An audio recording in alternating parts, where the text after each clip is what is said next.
Selamat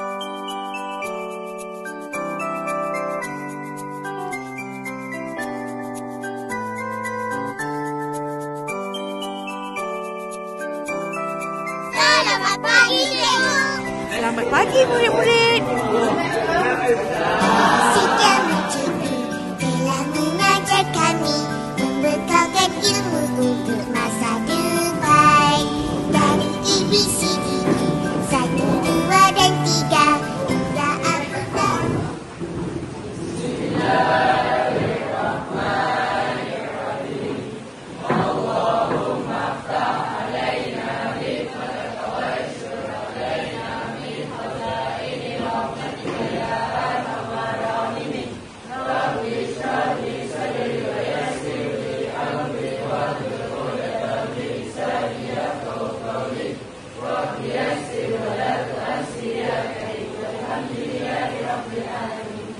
Okey, baik. Seronok tak tadi? Okey, siapa yang berkesempatan untuk menaiki semua alat tim tadi? Saya. Okey, bagus. Jadi saya nak tanya awak soalan. Okey? Boleh tanya soalan? Saya nak tarik nafas dulu.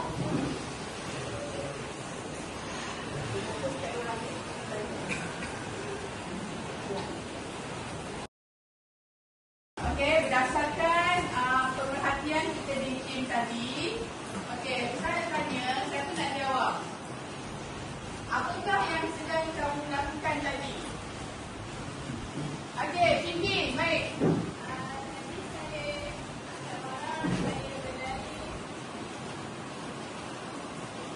Okey. Apakah yang sedang apa yang dapat kamu dapati bila kamu lakukan aktiviti tadi? Saya dapat mengaktifkan semata terhadap dalam diri. Bagus. Mia, cikgu nak tanya, semasa kamu lakukan aktiviti di gym tadi, bahagian badan kamu yang paling banyak, yang mana yang kamu gunakan? Bahagian badan dan tangan yang dapat menghubungkan pengalaman fizikal dan konsep daya. Okey, baik. Beri tepukan.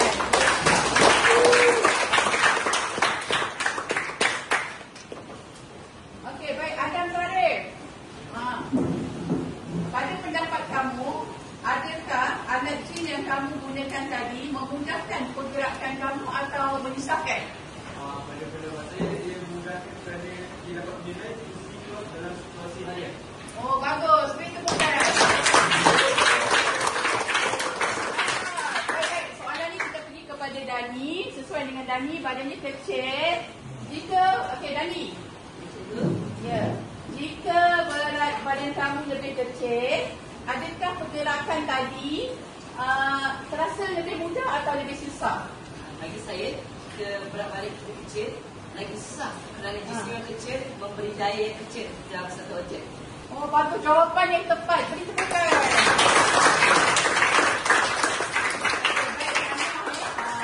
Jadi, tahu tak hari ni kita nak belajar tajuk apa dan mengapa cikgu bawa kamu ke luar tadi? Siapa yang boleh teka? Hari ni subjek sains ni kita nak belajar tajuk apa? Siapa yang boleh teka? Okey, Ryan. Rasanya hari ini kita akan belajar tentang tuas sosial. Oh, bagus. Okey. Baik, betul hari ni kita akan belajar sambungan daya dan tekanan dengan tajuk tuas Okey, bersedia semua? Okey, baik. Saya terangkan dulu kepada awak. Okey, tengok dulu ni. Senangnya nak faham tuas ni. Jom belajar.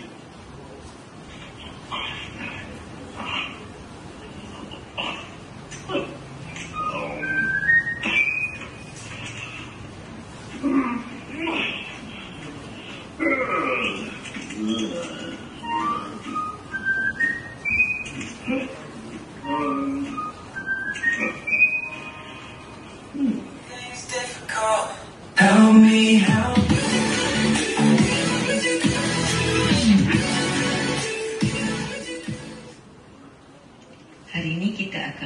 belajar tajuk tuas.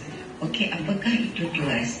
Sebelum itu, kita lihat dulu objektif pembelajaran kita pada hari ini, iaitu membincangkan tentang tuas. Kriteria kejayaan pula ialah di akhir PDP, pelajar dapat yang pertama menerangkan maksud tuas dan yang kedua menerangkan 3 kelas tuas. Apakah maksud tuas? Tuas ialah sebuah palang yang berputar pada satu titik yang tetap.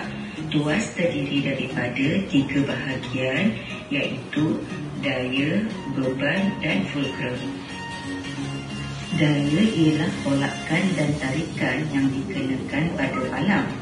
Beban pula objek yang hendak digerakkan, manakala fulcrum ialah titik sokongan yang tetap. Pengenasan tuas. Tuas dikelaskan kepada 3 jenis, iaitu tuas kelas pertama, tuas kelas kedua dan tuas kelas ketiga, bergantung kepada kedudukan daya, fulcrum dan beban. Tuas kelas pertama, fulcrum terletak di antara beban dengan daya. Contohnya, gunting dan jongkang-jongkit. Tuas membolehkan kita melakukan kerja dengan mudah. Contohnya gunting.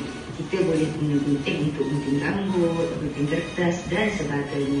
Gunting dikelaskan dalam tuas kelas pertama kerana fulcrum terletak di antara daya dengan beban. Jongkang-jongkit juga merupakan tuas kelas pertama. Tuas kelas kedua, beban terletak di antara fulcrum dengan daya. Contohnya ialah kereta sorong.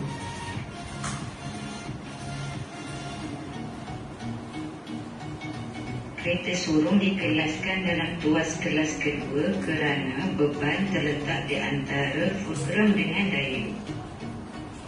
Tuas kelas ketiga, daya terletak di antara fulcrum dengan beban.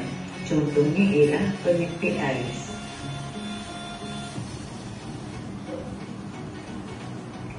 Untuk formula kelas tuas, kita susun sebelah kiri kelas, sebelah kanan di tengah-tengah. Jadi kita tulis untuk kelas 1, 2 dan 3. Formulanya ialah F berat dia, F untuk fulcrum, berat untuk beban, dia untuk daya. Jadi tuas kelas pertama, fulcrum berada di tengah-tengah.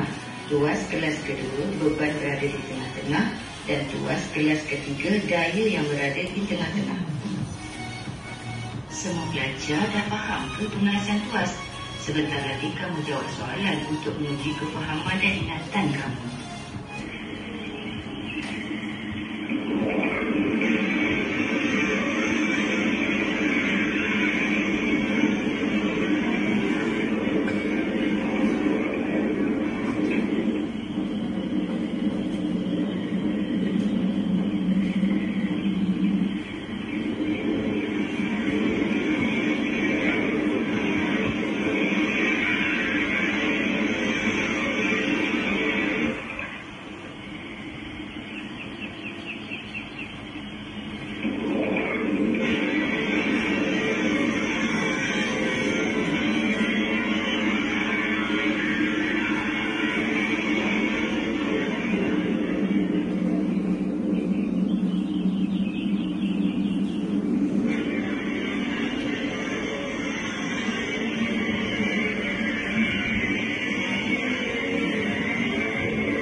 Seram ke tengok video tadi?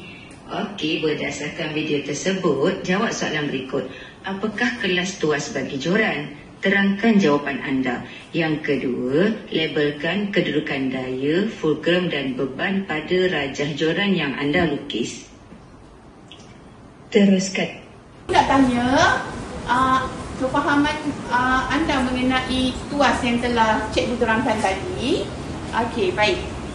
Siapa yang ada alat tuas dalam kelas ni? Saya. Okey, baik. Nabil. Saya. Ya, apa tu? Apa yang awak ada? Ini ialah satu alat gym Aha. yang dikenali sebagai alat tuas ketiga. Okey, cuba. Macam mana tu? Okey, cuba tunjukkan macam mana beban daya fulcrum. So ini adalah beban dia dekat sini, fulcrum dia kat sini, dan sini ialah daya. Betul ke? Betul. Tahniah. Siapa lagi yang ada? Okey. Jifa. Awak ada apa? Saya ada gunting. Oh, awak ni gunting. Gunting ialah tuas kelas pertama. Sebab fulcrum dia ada kat tengah. Oh, betul ke? Betul. Tahniah Jifa.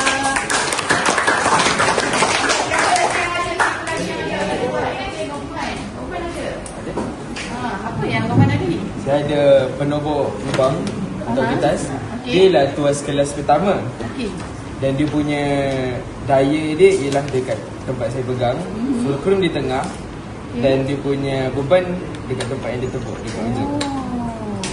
Okey, tanya ada demonstrasi Okey, baik. Okey, kita ada Putri. Saya ada stapler. Stapler. Okey, macam mana? Ini ialah tuas kelas ketiga. Okey, baik. Jadi dia punya daya dia dekat tengah, kemudian kat belakang, dan dia punya beban kat tengah. Jadi ini hasil dia. Oh, tanya. Tanya Putri, terima kasih. Okey, ada lagi ke? Siapa lagi ada? Ryan. Tadi ada pengintai buku. Oh, awak bawa pemitik buku ke kelas ya? Okey, terangkan. Okey. Ini ialah tuas kelas kedua. Kenapa? Sebab ini dia punya apa ni dia daya. Fulcrum kat ujung sini, kat sini. Ni. Lepas tu dia punya beban kat tengah. Tanya. Okey, terima kasih. Okey, sangat produktif. Okey. Sesuai dengan tajuk kita pada hari ini dan awak ada alat-alat yang awak daripada rumah. Okey, baik. Saya terangkan ya. Dekat sini, okey, kita tengok dekat sini. Okey, ini tambahan. Okey, kita tak ada pelayar, betul tak hari ni? Ini apa? Pelayar. Okey, dekat mana daya dia? Pemegang, betul. Jadi beban dia mesti di ujung. Fulcrum yang awak nampak di mana? Tengah-tengah, betul. Jadi tuas mesti ada daya sebab mesti awak tengok di tengah-tengah seandainya ada soalan subjektif ataupun soalan labeling. Jadi awak dah tahu dah dekat sini awak boleh dapat markah penuh. Okey. Kemudian tengok pula dekat sini gambar yang kedua. Jika beban berada di tengah-tengah, kita katakan ia berada dalam kumpulan tuas kelas kedua. Betul? Betul. Jadi tengok dekat sini apa ni? Kereta sorong. Okey, kereta sorong. Jadi fulcrum dia dekat mana? Tayar ataupun roda. Okey. Kemudian daya dia dekat mana? Belakang. Betul. Kita tolak daripada belakang ni. Kemudian beban akan diletakkan di tengah-tengah. Okey. Jadi itu adalah tuas kelas kedua. Okey. Seterusnya kelas ketiga tengok ni. Okey, tengok ni gambar apa? Tadi Erina ada tunjuk stapler kan? Okey. Okey, cuba kita tengok. Ni adalah kumpulan tuas kelas ketiga. Okey. Cuba kita tengok dekat mana fulcrum dia berada. Sama ke macam Erina terangkan? Sama. Kemudian daya tengah-tengah. Kemudian beban di hadapan. Okey, bagus ni. Setakat ni ada soalan? Ada. Tanya. Okey, jadi dekat sini sudah mungkin ada short form untuk awak ingat. Okey, dia ada formula dia FLE. Okey, betul tak? F stand for fulcrum, L for load, E for energy. bagus. Sebab itulah cikgu suruh awak ingat perkara yang berada di tengah-tengah. Okey. Okey, baik. Seterusnya kita boleh buat aktiviti. Boleh?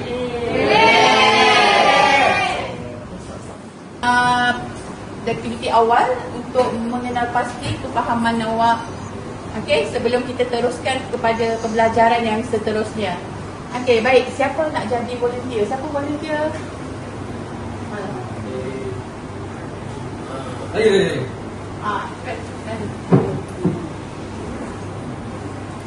Okey, kita tengok susunan ini. Boleh nampak tak gambar kat belakang? Boleh. Okey, susun Marian.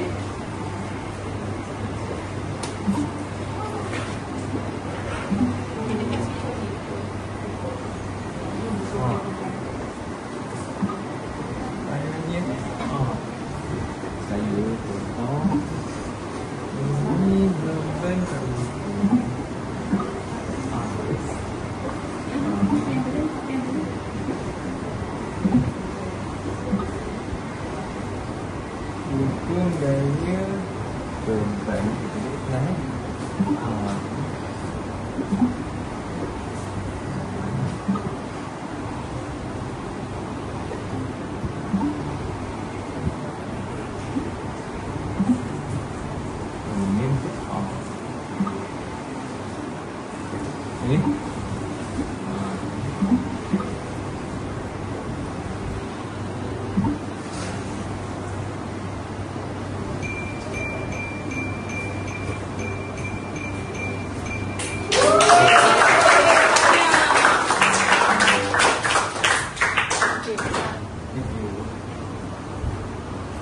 Okey, dapat markah 12/12. Okey, tahniah Okey, seterusnya siapa nak cuba lagi? Amirul.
Sudah faham mengenai tuas kelas pertama, kelas kedua dan ketiga.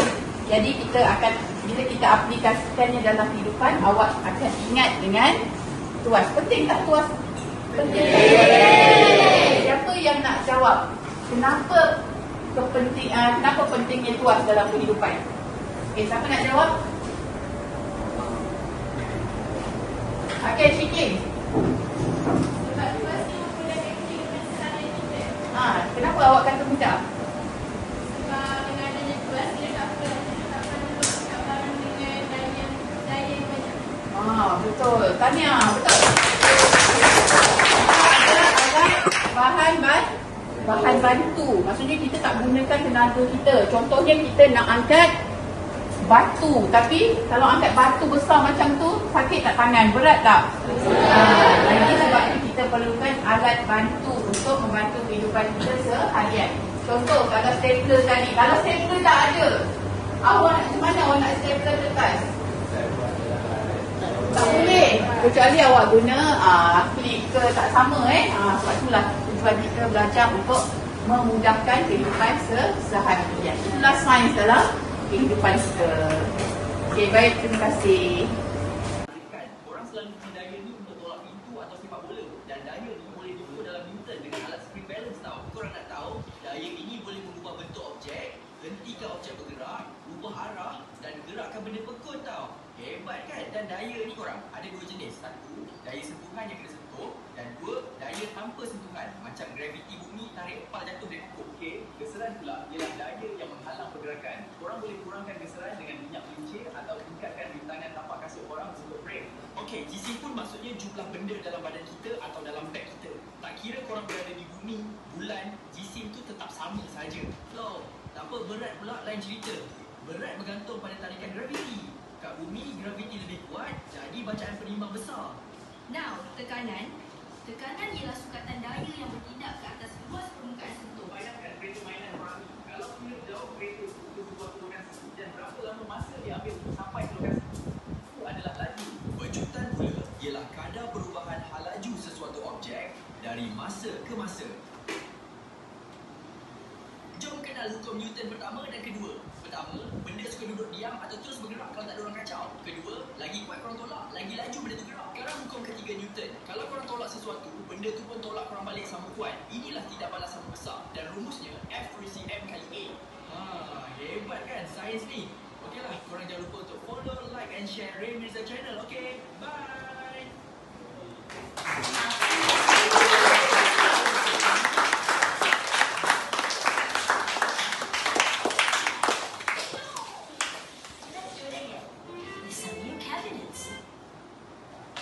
Okey, baik okey. Seronok tak video tadi? Bagus. Tahniah semua berjaya menonton sampai habis. Okey, baik. Ustazah ada soalan yang ingin Ustazah tanya. Siapa yang nak jawab?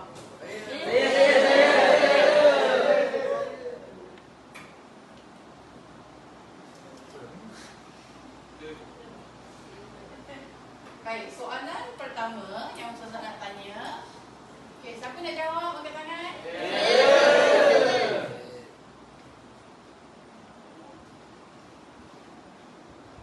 Nuha.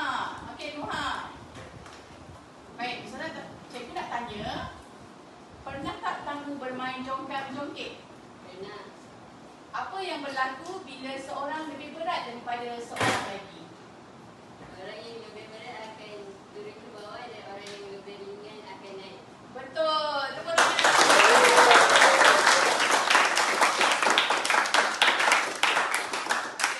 Soalan yang kedua. Siapa nak jawab? Okey, Aizan. Kalau kamu lebih ringan, mahu seimbangkan jongkang-jongkit dengan rakan yang lebih berat, apa yang kamu perlu buat? Saya perlu duduk lebih jauh daripada paksi supaya lebih seimbang. Betul ke?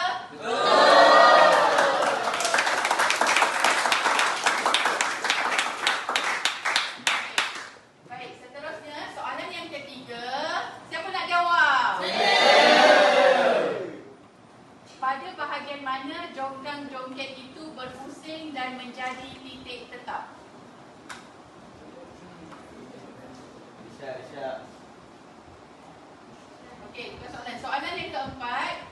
Mengapa duduk jauh dari paksi membuatkan kita lebih mudah mengangkat orang yang lebih berat? Siapa nak jawab? Okey, Syamilan. Sebab dengan tuas dan lebih panjang, jadi lebih kuat untuk mengangkat beban. Betul ke? Bagus awak dah mendengar cakap Ustazah, kita suruh awak ulang kaji. Okey. Tahniah semua. Okey, jadi dekat sini hari ni kita nak belajar daripada pemerhatian.